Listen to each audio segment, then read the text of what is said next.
If you love podcasting as much as I do, you may be considering starting your own. Starting a podcast has been one of the best decisions I have ever made, but getting started can feel overwhelming. Buzzsprout is the easiest and most professional way to start a podcast.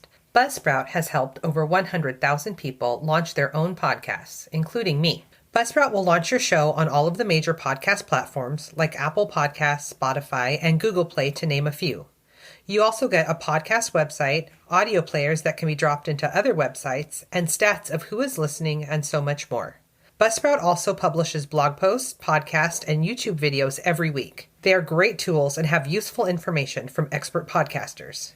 To start your own podcast and get a $20 Amazon gift card, follow the link in our show notes. This lets Buzzsprout know that I sent you, and it supports my show. Buzzsprout, the easiest way to start a podcast. Crime, Wine, and Chaos contains adult language and graphic content. Listener discretion is advised. Hey, listeners, I'm Amber. And I'm Marissa. And this is Crime, Wine, and Chaos.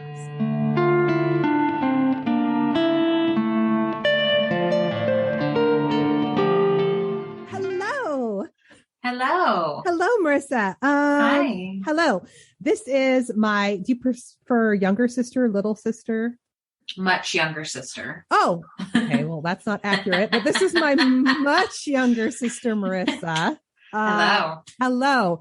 Okay. This is how it's so funny. I was talking about you with Michael the other day and about how witty you are, but you're witty in the most unique way. And it's my fucking favorite thing. So Marissa's the person at family dinner who will be like, if you're not paying attention, you'll miss it.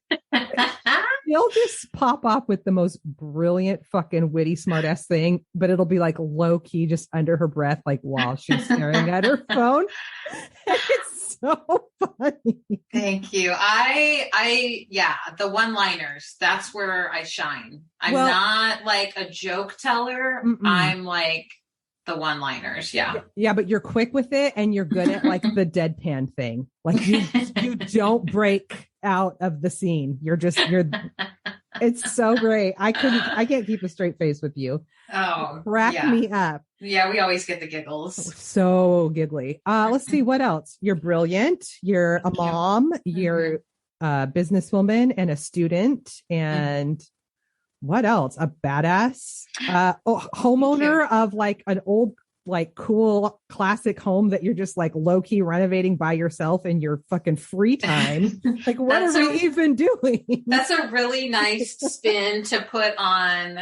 I own an old ass house and I'm just slowly putting Band-Aid fixes as it falls apart. That's a really nice way to put that. Thank you. I'm impressed with you though. You do all the things and you make it look easy. Thank you. Yeah. Thank you. I'm impressed with you. I'm impressed with you. Oh God, sister. I can't even. I was telling Ron that I was going to do this episode, and I was telling him that you were starting a new job. And I was like, yeah, she's a little nervous because she said she doesn't know anything about engineering, but she doesn't need to know anything about engineering. And he's like, oh, Amber is just such a go-getter. Whatever it is she wants to do, she just goes balls to the wall and she does great at it. So it's like everything that she does, she's just like full speed ahead and she just goes after it. So. Oh, that's such kind words. Thank you, Ron. Oh, yeah. I mean, if nothing else, I usually win people over with my charm, right? I could be lost in the sauce, but people like me. You know what? That is not a skill that you can teach. That's a really important skill to have. Like technical stuff you can teach, but you can't teach personality and charm and wit and humor. Like you just can't. So right. You're so right. Yeah. Okay. Well, we lucked out. We've got that in spades. Yes. Yeah. Yes. We're good there. We're golden. Thank you, sister. That's so nice. Did I leave anything out that you want the consumers of this to know of you? No, that's enough. I like to fly under the radar. I think that's plenty. Okay. Well, what are you drinking, sis? Oh, keeping it in the family. This is Cook's Champagne. Champagne. Or champagne. Oh my God. Okay. So, you're all about the bubbly and I love that for you. So which one is true? Is it true that not all bubbly is champagne or not all champagne is bubbly? I mean, technically champagne is grown in like the Champagne region of France, right? Like that's what makes it true. But like that's gatekeeping, I think. I don't know. You can't gatekeep grapes. You can't do that. Grapes belong to everyone. That's true. It's like gatekeeping oxygen. That's right. Well, I have what I'm going to say is called Marias. Okay. It's a red blend from Argentina. Very nice. It's very fucking good. Yeah. Yeah, I'm on glass too because that's what you do when you have technical issues. You just sit there and sip wine and hope that it resolves itself, right? Right, because the drunker you get, like the smarter you get and the easier it is to figure out those technical difficulties. You're right. I turn into one of two things when I have wine. Either a therapist or your hairline starts to recede and you turn into Dr. Phil. Yeah. Or an IT guy. So. I love that. One of two things is going to happen. Yeah. This is my liquid gold. I'm there. Yeah. All right. Well, sister, do you have anything else for the good of the order before you dive into your crime? No, I do have to say though, so I used to be a voracious reader and I loved true crime and I would read any true crime book I could get my hands on, like every single Anne Rule book. Something happened where like hearing about crime or watching about it, like maybe after I became a mom was like, ooh, kind of hard for me. But I have to say, like researching this story was actually enjoyable. Like it's gruesome, but like it's not the same as consuming it in other ways. And I really enjoyed this project, treated it like a research project, I like this. Yeah. I love that. It's so funny because that conversation comes up a lot in like the moral issue, if you will, of using crime as entertainment. And my whole thing has always been on this show of just like, several things. One, working in criminal justice for as long as I did and thinking that whole system, that whole machine is broken and fucking gross. And I get to talk about people the way that I think they should have been deserved to be talked about in the first place. So that's kind of what my angle is. And so I'm glad that you saw it as a research project and not as just entertainment. That's awesome. As gore. Yeah. It's not like gore porn. No. It was, It's a human being. Yeah, for sure. Yeah. Well, I can't wait to hear. Okay. Am I up first? Yeah, you're up. I love this. Okay. So today we're going to talk about the murder of Mia Zapata. And that's a name that a lot of people are familiar with, whether you were big into the Seattle music scene, the punk scene, like people just know that name. It was a really big deal when she was murdered. I told a few different people I was doing this story. Even Dad knew. As soon as I said the name, he was like, oh yeah, that Seattle singer that was killed in the 90s. So this is like a well-known story. Okay. Yeah. Okay. So Mia Zapata, she was born in August 1965 to Richard and Donna Zapata, which those were two television executives. So kind of a well-off family. She was the youngest of three. She has an older sister, Kristen, and an older brother, Eric. She grew up in Louisville, Kentucky. So that's where she spent most of her childhood. A lot of people would say she had a pretty idyllic upbringing. Like I said, her parents were television executives, kind of well-to-do, an affluent kind of environment that she grew up in. But she was always very humble, very kind. She didn't necessarily like reject that part of her life, but it wasn't like who she was. She didn't necessarily think of that as like part of her identity. Gotcha. That's cool. So she was always a pretty artistic kid. She liked to paint, to write, to draw, but music was really her thing. That was really her jam. She learned guitar and piano by the age of 9. Holy shit. She was always journaling, writing lyrics. That was like her thing from the time she was a kid until she passed. Her musical influences, kind of interesting for like a Midwest affluent kiddo, like Billie Holiday, Sam Cooke, Janis Joplin, Ray Charles, very bluesy soul. That's what she was into. And she also was starting to get into like punk music, which was kind of emerging in the US in like the late 70s, early 80s. Is she Italian? Zapata? So that's a Mexican last name. Okay. So there's a famous Zapata that she's not related to, but on her dad's side, he is part Mexican. Oh, okay. Got it. Yeah. So in the early 80s, she attended a small liberal arts college called Antioch College in Yellow Springs, Ohio. Mm-hmm. Kind of a interesting curriculum, the way they structured it. She really vibed with the style of teaching and the people there. And she met three of her best friends who would go on to become her bandmates, Steve Moriarty, Matt Dresner, and Joe Spleen. So they meet, they connect over their love of music, and they form a punk rock band called the Gits, Gits. And so this name comes from a Monty Python sketch about sniveling little rat-faced git, and git's a British slang for a stupid or annoying person. So that's their name, the Gits. That's clever. Okay. Yeah. So punk rock, that's totally their thing. So by this time, like early 80s, Mia's parents have divorced. Her father has remarried and he's moved to the Pacific Northwest. In 1989, the band, the Gits, decided that they were going to move to Seattle to like break into that music scene, because that was like where it was at, in the late 80s. And she was always close to her dad, but once she moved to the Pacific Northwest, that's when like their relationship really blossomed and they became even closer.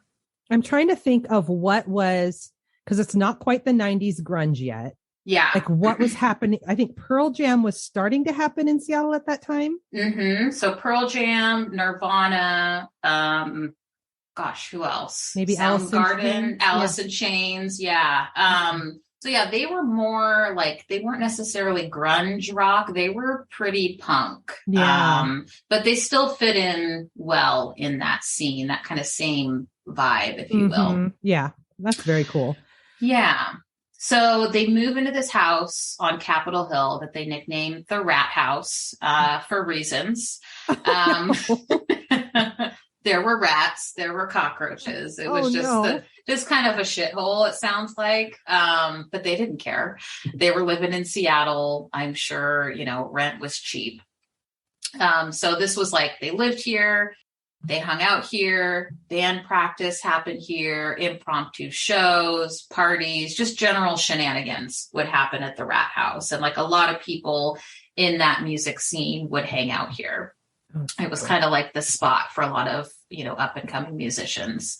And the Gits were really, really welcoming. Like, I think that whole community was just very welcoming of anyone. There's this band called 7 Year Bitch who was just trying to find their sound, and they kind of not glommed on, but like Mia and the Gits kind of took them under their wing, like let them use their instruments, taught them how to use their instruments. And like, they very quickly found their own following on this scene. And they really attribute their success and their sound to Mia and the Gits. That's so fucking cool. And also like currently being in a Seattle band, I feel sort of bummed about not having the opportunity to be in a band during this decade. Yeah. Right. Because everything is like through social media, and there's not that connectivity with other artists and networking like face to face, and like, let's just get together and jam, and all of that just sounds so fucking cool. I love that for her. Yeah. It was like a really magical time in Seattle in the late 80s, early 90s. It was like the sound coming out of Seattle was like the hip sound, right? Like everybody wanted in on that. Like all eyes were on Seattle. It was a really exciting time. So fucking cool. Yeah. Yeah. So the Gits were playing lots of gigs. They were getting their own following amongst some of these up and coming bands at the time, like Nirvana, Soundgarden, Pearl Jam. They were all fans of the Gits. Wow. Yeah. So they go on this international tour in 1990. They're super popular, like overseas. People are coming to their shows, know all the words to their songs. This was all like without the support of a label. This was just like an independent international tour that they went on. God, probably funded by themselves when they could only afford a rat home. Right? Yeah. God, so fucking cool. Yeah. Yeah. So 1992, they released their first album, again, independently. It's called Frenching the Bully. They do this West Coast tour in the summer of 1993.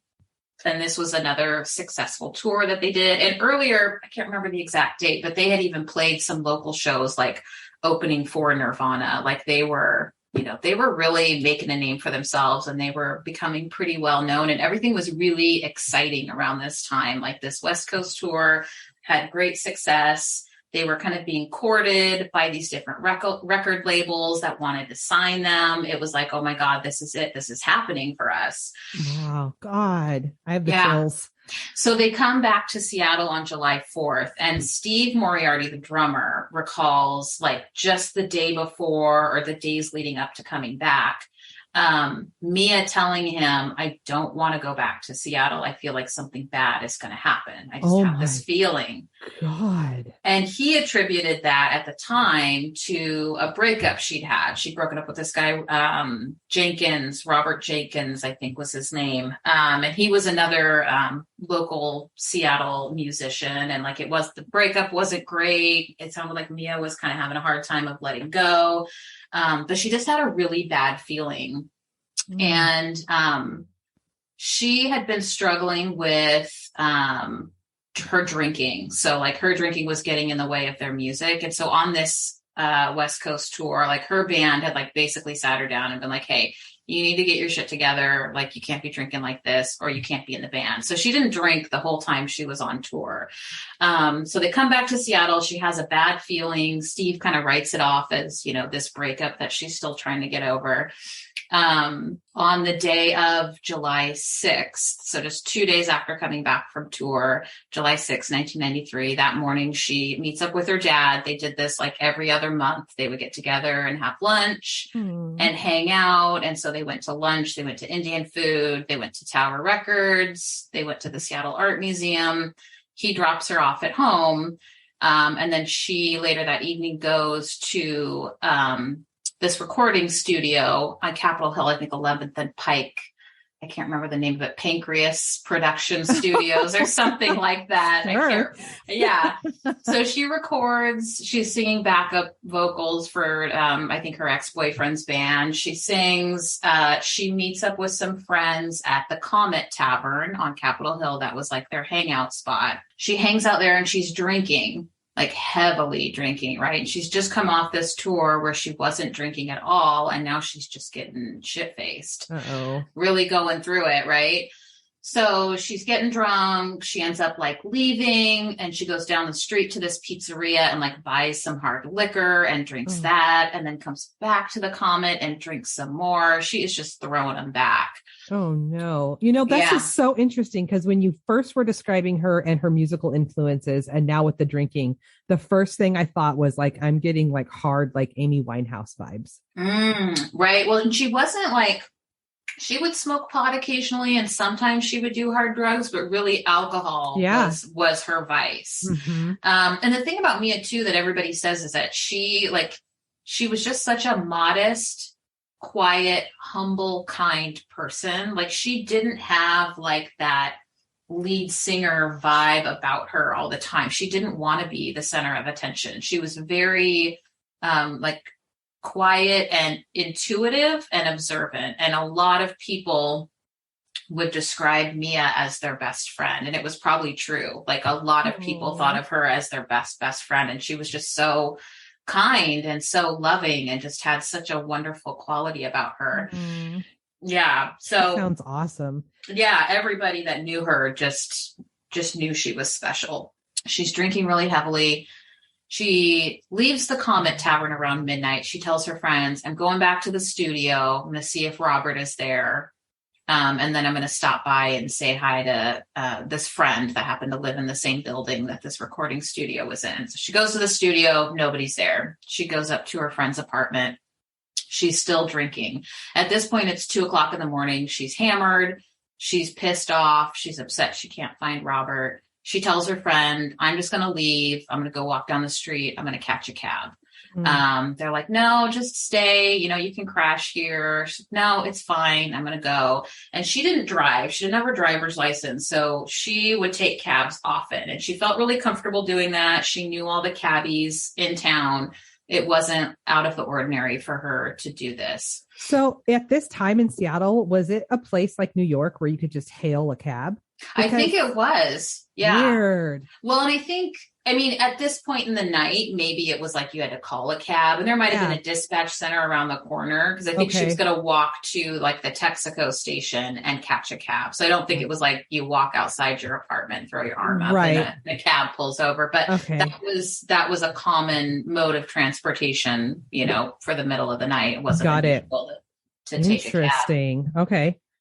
So she leaves around 2, and about an hour and a half later, a sex worker finds her body abandoned on this dead-end street in the Central District, like less than 3 miles from where she was last seen on Capitol Hill. So she's left in the middle of the street. They call 911. You know, the police come, medical examiner comes. She doesn't have any ID on her. She doesn't have a driver's license, so they can't ID her. But one of the people that worked for the medical examiner's office recognized her. He was a fan of the Gits and knew, oh my God, that's Mia. Holy shit. So they recognized her because they were a fan, right? So they bring her in and they call her dad, her next of kin, to see if he can help identify. They say, you know, we think we have your daughter. She doesn't have any ID. We think it's her. Can you help identify her? So the way that they identified her was through this tattoo on her calf. She has a chicken tattoo on her calf. So when she was little, she had kind of a funky gait, right? She walked a little weird, and people said it looked like she was walking like a chicken. So she got the nickname of Chicken, and she embraced this nickname. And in college, she got this chicken tattoo on her leg. And that's ultimately how they identified that it was, in fact, Mia, was through this chicken tattoo. Oh my God. Yeah. So the coroner's report is pretty brutal. She was really badly beaten. She was raped, and she was strangled with the strings from the hoodie that she was wearing.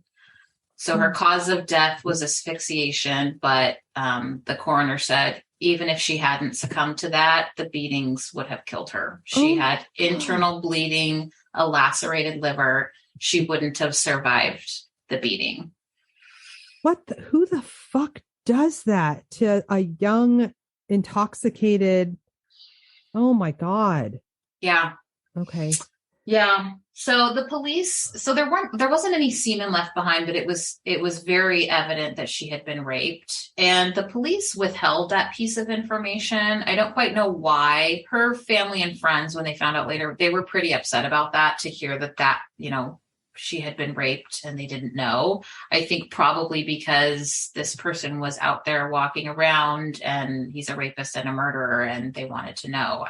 You know, but they didn't share that piece of information. They did find a bite mark on one of her breasts, and so they took a sample to get a saliva sample. So this was 1993. PCR, polymerase chain reaction testing, was pretty new. It was an emerging form of testing for DNA. So it was really in its infancy. It was groundbreaking, but you needed a pretty large sample to be able to get a DNA profile. But the medical examiner took the sample anyways, froze it so that they could use it later.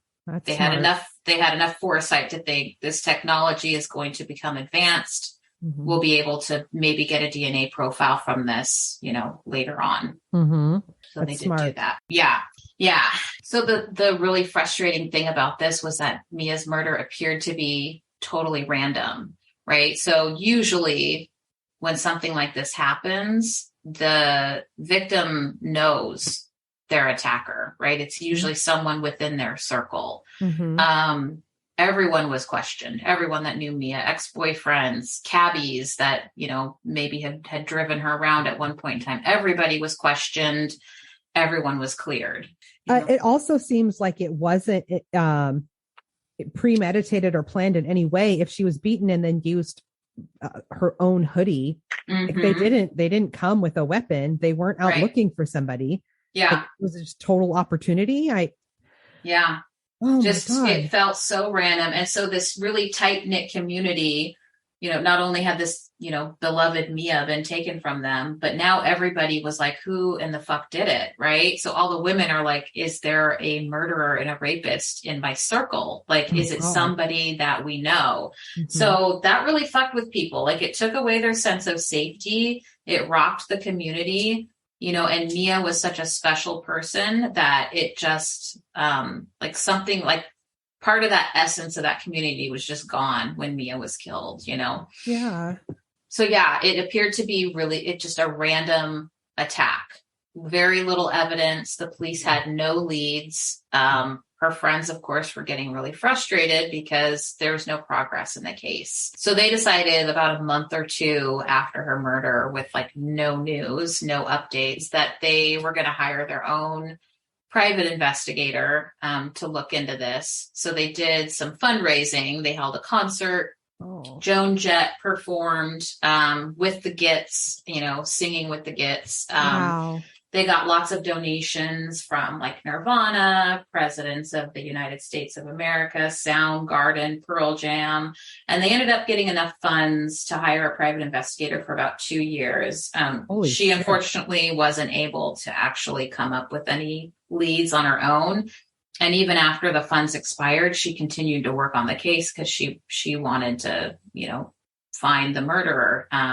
And there was just no leads. Oh my God. Yeah, like just nothing, like absolutely nothing. So it was a cold case. Like they had absolutely nothing, which I can't even imagine what kind of torture that must be for her friends and family to just to have no leads, to have no idea what happened to your loved one. Oh my God. Yeah. Pretty fucked up.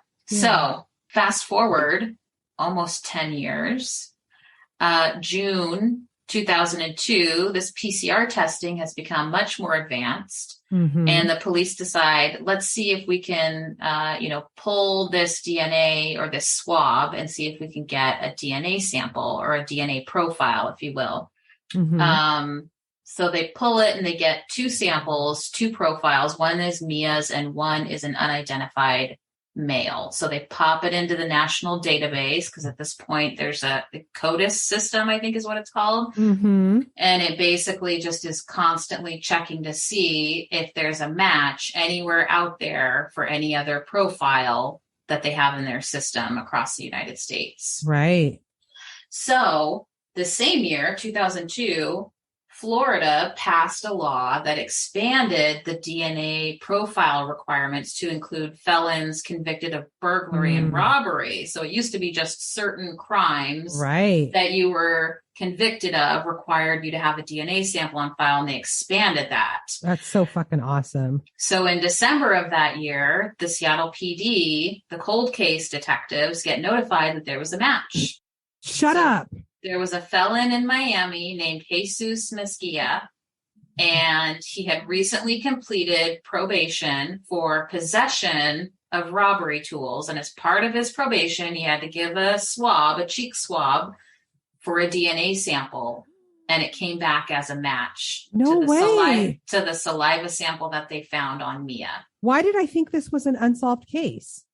It went unsolved for about 10 years. Holy it was a cold case.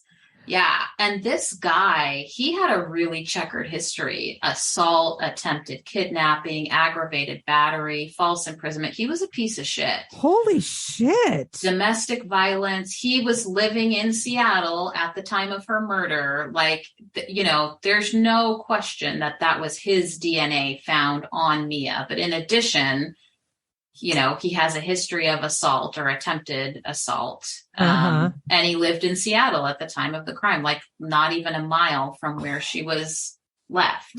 I need to know was it just totally a crime of opportunity, or you're going to tell me, right? I'm going to tell you. Okay. I need to hold my horses. I am chomping at the bit right now. So he's from Cuba. He's a Cuban native, and he came to the U.S. as part of the Mariel boat lift of 1980. So Fidel Castro basically allowed Cubans to emigrate to the U.S. if they really wanted to. The economy was shit and people were coming to the U.S. in droves. But what Cuba also did was they released a bunch of prisoners and a bunch of people from psychiatric hospitals at the same time, and were like, go to the US. So it was so it was like all these criminals, psychiatric patients that they just freed and like told them to go to the US, like along with all these other people who were fleeing Cuba at the same time. So this guy was probably like the worst of the worst that Cuba had, and they sent him to the US, and then this is what he does. God, thanks, Fidel. Fucker. Yeah. God. Yeah. So they arrested him in January of 2003. The two detectives from Seattle PD went down there, arrested him. He got extradited a few months later. He maintains his innocence. He claims it wasn't him, but what they were able to piece together was that he was with a woman who he was abusive towards, and she vouches for the fact that he was an abusive piece of shit. She was out of town the 5th, 6th, 7th of July. So he was angry. Who knows if he had psychiatric issues, what his problem was, but he was just raging. Wow. And he was just happened to be driving around. He saw Mia by herself. She had her headphones in. She was walking down the street. She was drunk. This guy was 6'4", 240 pounds. Like, she did not stand a chance. And she was like a tiny little thing, right? She was like 5'7", 5'8", like, yeah, you know, small Plus build. She's intoxicated, so you don't even have like your coordination or anything. Yeah, but even if she had been stone cold sober, this guy was huge, and he was violent, and he was angry. And so they think that he grabbed her, threw her in his car, beat her, assaulted her, and then drove her body, either took her to his apartment in Leshai and killed her, or killed her in his car and then dumped her body. And he dumped her body in an area of the Central District that was like known for like a lot of like sex worker activity. So like he knew, like, you know, maybe it wouldn't seem so suspicious, and maybe they might think that a prostitute's been killed and dumped or something. But it was totally just one of those crimes where like he happened to be driving around and there she was. He didn't know her. He had no ties to her. He just stumbled upon her. Yeah. God.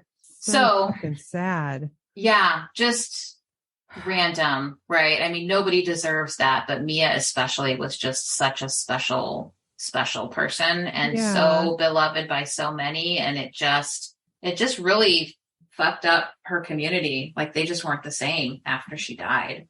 Yeah. And Kurt Cobain died by suicide like less than a year later. It was like all these things were just happening in that scene, and it was just fucked up. Oh my God. So in March of 2004, he did go to trial, and he was convicted. The trial lasted 3 months, guilty. The judge gave him an especially long sentence. And so he tried to appeal on a lot of different grounds and exhausted all those opportunities. Those all got denied, but he did win an appeal on the sentencing piece.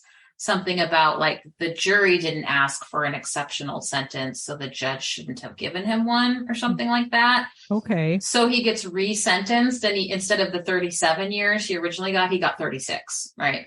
So he's an idiot. So he gets 36 years in prison.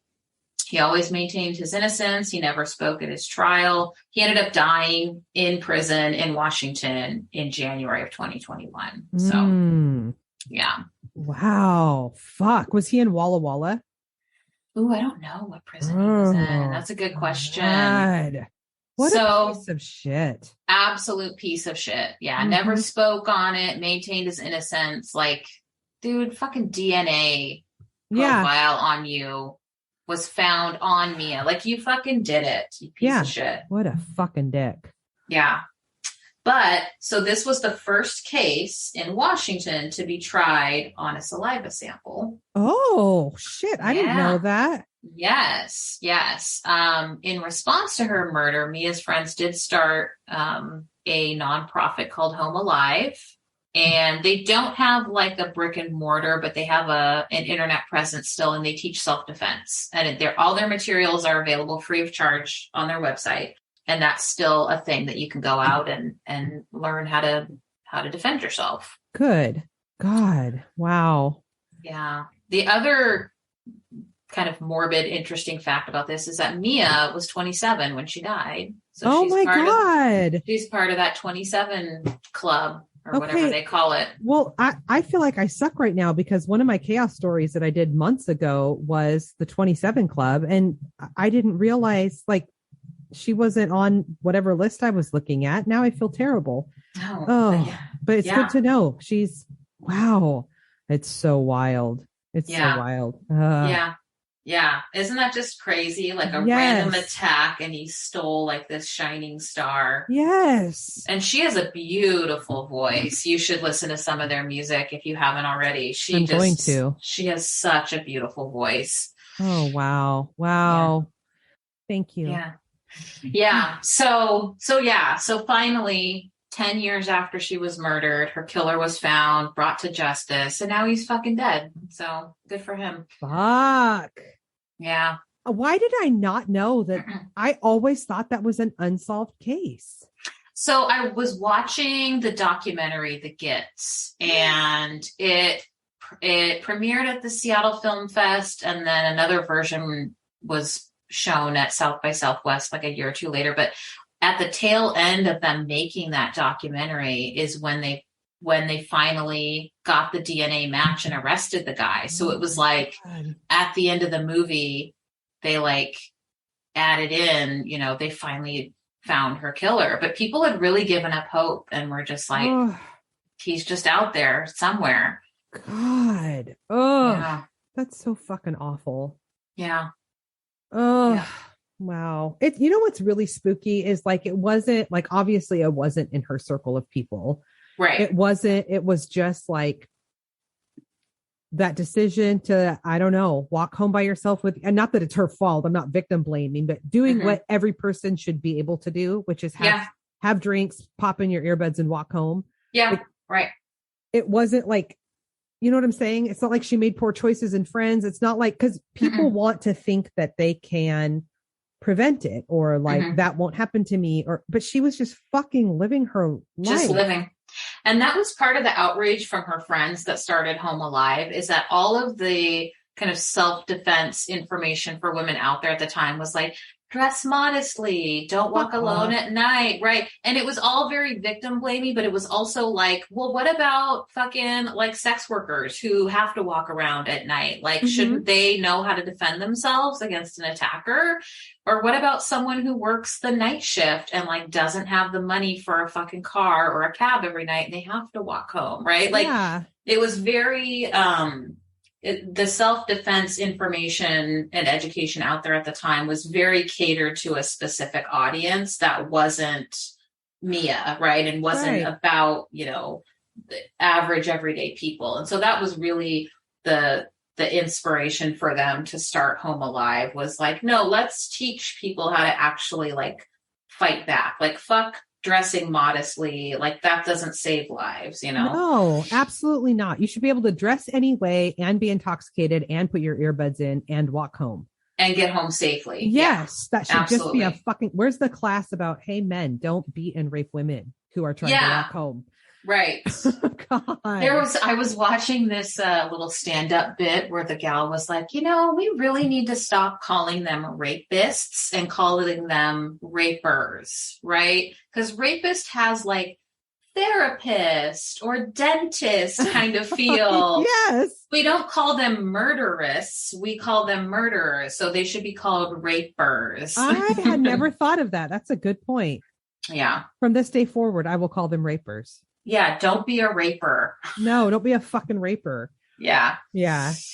God. Sister. But this guy had there was somebody who I can't remember how close to that attack it had happened, months, maybe a year. This woman was going out really early in the morning for a jog and got attacked. Like the guy grabbed her, but she was able to fight him off and run away.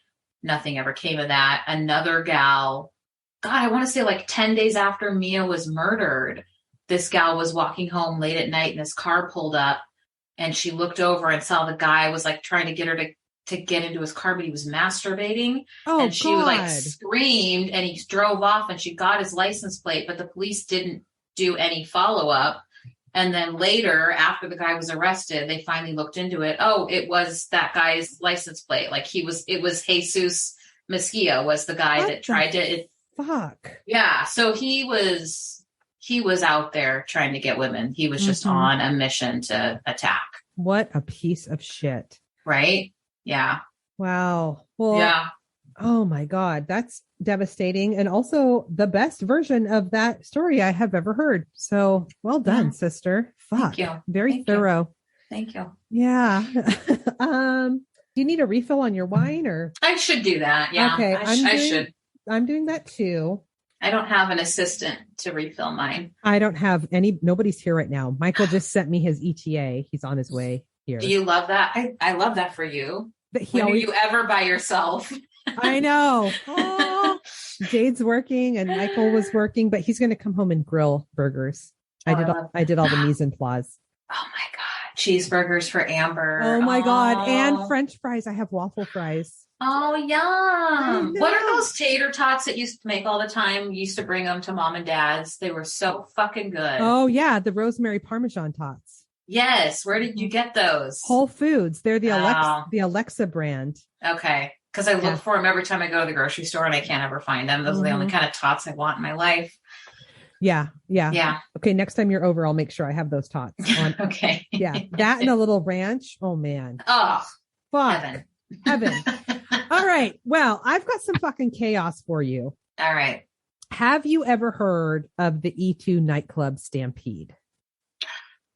I've heard of a nightclub Stampede, but it's vague. It's in there somewhere. Okay. Well, let me reel it out for you. This is Blake. Okay. Okay. So the E2 nightclub, it was a club that was on the upper level of the Epitome restaurant at 2347 South Michigan Avenue in Chicago. The Epitome restaurant was a high-end steak and seafood restaurant on the south side of Chicago. And for 2 decades, the nightclub and the restaurant functioned just fine with no incidents at all. So we are February 17th, 2003, and patrons are arriving at the club just before 10 p.m. So there's about 1,500 people in there. Damn. I know. They're dang. I know. They're living their best life. And around 2:15 a.m., allegedly, a fist fight between 2 women patrons breaks out on the dance floor, and club security uses pepper spray to break up the fight. Inside the club? Yes. Damn. Damn. Everyone's suffering. Yes. If I gotta see this shit, everyone's getting pepper sprayed. No shit. God. So there's a whole bunch of people that are confused about what's happening, and most people were unaware that pepper spray had even been used. It's like, when you're in like a really crowded spot and you can tell that there's chaos happening somewhere, but you don't know what's going on. Yeah. It's dark. Lights are flashing. The music's loud. Yeah. Yeah. It's really unsettling.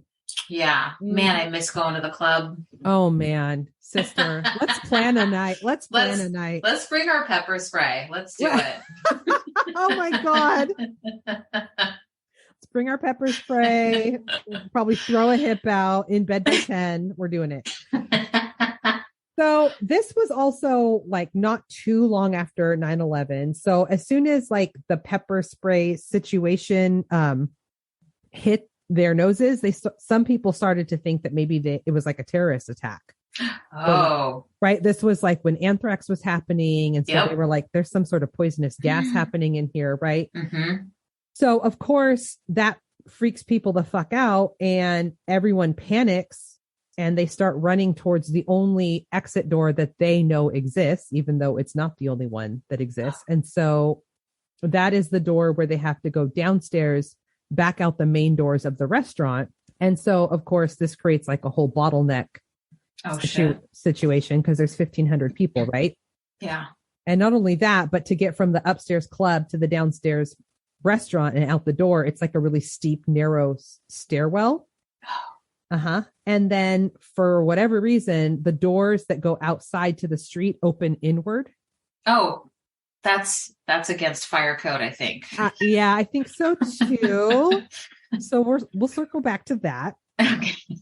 That door is normally propped open, but after the fight and the pepper spraying and those people who started the fight got kicked out, the security shut that door because it can't be opened from the outside because it goes inward. I'm not sure. Okay. There's a lot of conflicting theories about what really happened here. Okay. This is the best I could do with my deep dive. Got it. Okay, so we've got 1,500 people basically cramming into a stairwell, trying to get out of doors that swing inward. Damn. And people are pressed against these doors, so you can't fucking swing them inward, right? Shit, yeah. More than 30 calls were made to 911 from people inside the club. And paramedics later said that when they arrived, they were met by firefighters carrying people out to the ambulance and loading them onto stretchers. And then the paramedics were like, okay, these people are unconscious. Like, what happened? They thought they had been shot. And so they're trying to ask the firefighters, like, where have they been shot? What do we need to do? And the firefighters were just like, oh, they weren't shot. They're in cardiac arrest. What? But the paramedics didn't know why they were in cardiac arrest. And the firefighters didn't seem to have any answers. They only knew that there were close to like 20 more people in that condition. Damn. There was just a total breakdown in communication. It was just fucking chaos, right? Yeah, of course. So not only that, but when paramedics arrived at Cook County Hospital with all these people, the hospital had no idea that they were coming in because nobody had called and told them that there was this major tragedy and expect a lot of people coming in. Right. Damn. So they weren't even prepared to like triage these people, right? Damn, like every step of the way was fumbled. Damn. Yeah. So by the time the paramedics get to the hospital the first time, it had been more than 45 minutes since that first 911 call was made. It was also later learned that first responders weren't in contact with dispatch while they were on the scene. Something about like their radios weren't dialed into the proper channel. What? Yeah. So they didn't actually know what was happening. So what they were doing was like, it's so fucking upsetting. There's pictures because the door at the bottom of that stairwell that goes out to the street is glass. And you can see all these people smushed against this door. Oh, God. And the police aren't opening them. Oh, Jesus. Because they don't know what has happened. They don't know if there's an active shooter. So people are literally suffocating and being trampled in this stairwell. And they can see the officers on the street, like literally 3 feet away from them. And just watching. Oh, my God. And I think it's, in my personal opinion, it's important to note this is a predominantly Black neighborhood and a predominantly Black club. And I'm not sure that this would have been the way that officers would have responded if it had been different circumstances. So yeah. Video that's later reviewed from inside the club showed the incident, and it just looked like a tangle of bodies. There were people face down on the stairwell being trampled on by other people trying to get down the stairs. Oh my God. There were people laying on top of the crowd, like almost like crowd surfing style. Like the pile of bodies was 6 feet tall. Oh my God. Yes. Yeah. So, oh my God, I can't even imagine. So there were 21 people in total that died that night, and they all died from compressional asphyxiation. From getting trampled and smushed. Yeah, literally like the life was squeezed out of them in the stairwell. Oh my God. What a horrible way to go. I know. So how did 21 people die after more than 100 first responders arrived at the scene? That's a great question. In video footage, you can also see officers turning their attention towards controlling the crowd outside. Because outside of the club, there were patrons who had either already gotten out or loved ones who arrived at the club after hearing about what was happening, and they're trying to find their friend or family member. And there's patrons who got out and then saw that officers weren't doing anything. And so they were trying to go back in and help people. And the officers were handcuffing these people. Oh my God. I I know. It's so fucking upsetting. Chicago PD is pretty corrupt. Mm-hmm. They don't have a good track record.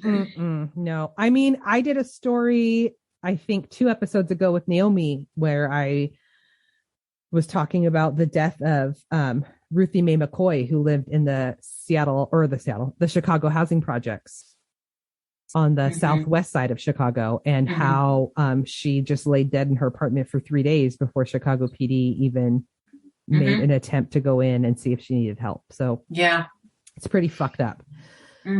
So after all this, there were at least 89 wrongful death and injury lawsuits filed in the E2 nightclub case, and a number of controversies arose from this case. So there was a city-issued court order that showed that the owners, Dwayne Kyles and Calvin Hollins, were guilty of 11 building code violations, including overcrowding and faulty exit lighting.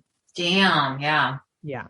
The owners had been ordered to shut down the second floor club in 2002, but their attorneys claimed that the court order only stated that they needed to shut down the VIP section, which is like, it was like this raised like balcony area that wasn't up to code, but that they didn't need to shut down the whole second floor club, just that section. So there was a lot of confusion about that. City inspectors believed that the facility's only business was the Epitome restaurant, and they thought that the club was closed. Oh my God. But the club owners' attorneys are saying that's fucking bullshit, because officers were regularly called to the E2 club from fights and people being drunk and coming out of the club. And like they knew that it was up and running. Yeah. Like, you guys are here all the time. You're always shutting us down. Liars. So there was a lot of city officials taking to local media, basically saying that the whole fucking club was supposed to be shut down. And it seemed like they were trying to protect the shitty response from officers. Of course. You know, instead of being accountable, it was like, well, that wasn't supposed to be in operation anyway. Yeah, right. But that wasn't the case. Yeah. So during the January 2007 trial of these club owners who have been tried now for all these wrongful deaths, the prosecution claimed the club's security staff were not properly trained. The security guard, Samuel Bone, testified that he did use pepper spray, and he said that he was trained in the use of pepper spray by the nonprofit Illinois Police Reserve Patrol. I'm sorry, that's not funny. That's fucked. That's so fucked. Pepper spray? Really? Taser would have been better. Pepper spray indoors? Inside? I mean, what are you doing? Yeah. Oh my God. Wow. Oh my God. Anyway, in November of 2009, the owners were acquitted of involuntary manslaughter, but they were found guilty of indirect criminal contempt for violating the court orders to close the entire second floor of the club, even though there was a lot of back and forth about whether or not that was actually a fucking court order. They're saying like it clearly stated the VIP mezzanine. Yeah. Wow. So yeah. But after that, in 2009, the E2 and the Epitome restaurant both permanently closed. Yeah. Wow. Yeah. My story was very short, but that was the E2 nightclub Stampede. Damn. What a tragedy too, like for the people that died, to like have to listen to the club owners and the inspectors and the police force just bicker over details and point fingers. I know. It's like, my loved ones are dead. Like, why are we arguing over, oh, it was just the mezzanine that needed to be closed? No, it was the whole club. No shit. No, it was like, oh my God, how frustrating that must be for the families to just have to see this shit play out like that. I know. And when you see the pictures of these people pressed against the glass, I can't imagine the feeling of seeing literally hundreds of people in the street and you're stuck in there being killed. And it's like, break the fucking glass. Yeah. All these people are just standing there. All these officers, firefighters, paramedics, break the fucking glass so that we can get out. It's like, oh my God. So what's happening in the restaurant portion at this time? Is it closed? Because it's 2 o'clock in the morning. Okay. Yeah, it's closed. I think the restaurant closes at 10 and the club opens at 10. Okay, got it. This reminds me of Astroworld. Oh, what's that? It happened in November. Travis Scott, the rapper, he does Astroworld, and all those people were smushed. Yes. People surged the crowd. Like all these people like broke over security barriers, and like the crowd just surged and smushed people. People got trampled to death. And he just kept singing, kept performing. Oh my God. And he's got some pending lawsuits for that too. Holy shit. That's one of my my biggest, maybe irrational fears is like every time, if I'm buying concert tickets, I'm buying the last seat in the aisle. Yes. And every time, unfortunately, I have to now after fucking Colorado, but even at a movie theater, I'm like making sure I'm making a mental note of all my exits. Mm-hmm. Yeah. Because that kind of shit scares me. It's so, once a large crowd gets out of control, you can't get it back under control. No, it's like, it's its own entity. And like, there is literally nothing you can do, but like get out of the way. Yeah. Yeah. And the sad part was there were other exits. Yeah. But people didn't know that. And I think maybe I don't know, maybe if I was in this situation, I would probably take some obscure route where I saw nobody else going. I don't know. You know what I mean? Like, and I think maybe people did that because there were club goers in the street that got out somehow. But yeah, oh God, it just freaks me out. The idea of a crowd getting out of hand freaks me the fuck out. Well, and there was that oh God, I can't remember what state it was in, but the one where they had pyrotechnics in the club and it caught fire and there weren't enough fire exits. Yeah. Yes. Was it that was it White? It wasn't White Snake, was it? No, it's the guy, what's his name? Dimebag. Oh, I'm thinking of a different one. Oh, no, he was shot. But I know what you're talking about. Yeah. Yeah. It wasn't Pantera. That was Dimebag, right? I think so. We don't know what we're talking about. Not after 2 glasses of wine. There's no way to know. We could Google it. I mean, we're both sitting in front of computers, but why would we want to do that? I don't know. Rhode Island. That's where it was. That's right. Pyrotechnics. Great White. That's the band. It was Great White. Yeah. Yes. White. But yeah, that was like pyrotechnics in a club, obviously, like bad idea. Pepper spray in a club, bad idea. I mean, the pyrotechnics like lit the club on fire, but there weren't proper exits. Like there weren't enough exits or they weren't properly marked, but people couldn't get out in time. Oh my God. It's so weird because my only experience with pyrotechnics was at a Green Day concert, and it was at what used to be the Key Arena, which is fucking huge. And I had shitty seats. And when they started lighting their pyrotechnics, I could feel the heat from my shitty seats. So to think that you could do that in a venue that is small, you cannot. No. Why do you need fire inside? Why do you need that? You don't. You don't need to light shit on fire ever. No, you don't need, and you don't need to pepper spray anything. No. I mean, chokehold, elbow to the face, taser, not pepper spray. Most of the time, the presence of security will stop a fight. Right. Did you try walking over there first? Yeah. Did you pry them apart or did you just go straight to the pepper spray? If you're going straight to pepper spray, you've tried everything else. Right. That's not your first line of defense. No. I'm going to adopt that rule going forward. Pissed off, pepper spray. Straight to pepper spray. Kids acting up, pepper spray. Have you tried talking it out? Nope. I fucking pepper sprayed him. Nope. Pepper sprayed him. Yep. Oh my God. Yeah. There's easier ways, people. There's easier ways. Always. Yeah. And I mean, maybe I'm, I don't know, thinking some type of way in saying this, but by all accounts, it was a fight between 2 women. Not that the idea that you maybe could have talked that out is probably pretty good. Yeah. Right. Like, unless you feel like as the security officer, that your safety is being jeopardized, there's no reason to use any sort of like tools. No. or any type of force other than like just physically separating them, especially like you said, if it's two women. Yes. Just pull them off each other. Just be like, hey, chill. Yeah. Hey, no, we don't do that here, Yeah. And likely it'll be like, all right. All right. Okay. Jesus Christ. Wow. Yeah. Yeah. That's terrible. Damn. Yeah. Well, that's my chaos, sister. That's what I got. That is fucking chaotic. That is fucking chaotic. I've got some sources. I forgot to ask you for yours. I have some. I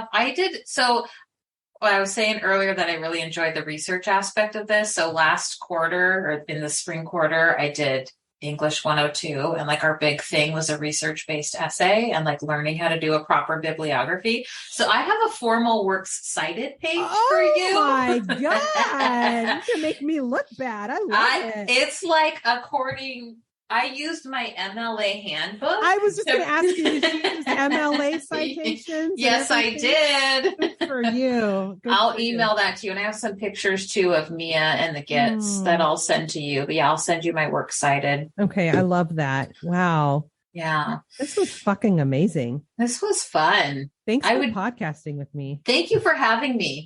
This was something that I didn't think that I would be good at, but you just got to do it. But how do you know if you're, thank you. You're quite good at it. Thank you. Yeah. I was engaged the whole time. Oh, good. I love that. I love it so much. Do you have anything else for the good of the order? Just fuck the police and that's it. All right. And that's it. That's it. And let women walk home. That's right. Don't be a raper. Fuck the police. Abolish prisons. All my homies hate prisons. All my homies hate prisons. Mm-hmm. Defund the police. Yeah. That's all. Mm-hmm, mm-hmm. Yeah. All right. Well, this was motherfucking chaotic. Was I supposed to say something there? That was in unison. Okay. On the count of 3. 1, 2, 3. That was chaotic. Bye. Bye-bye. Bye. Bye. I love you.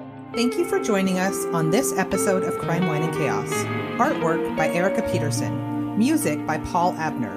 Audio editing by Amber Clifton. We are on Facebook at Crime, Wine, and Chaos and on Instagram at Crime, Wine, and Chaos Pod. If you would like to support the show or submit a listener story, you can visit our website at crimewineandchaos.com for our Patreon link and listener story submission. Cheers!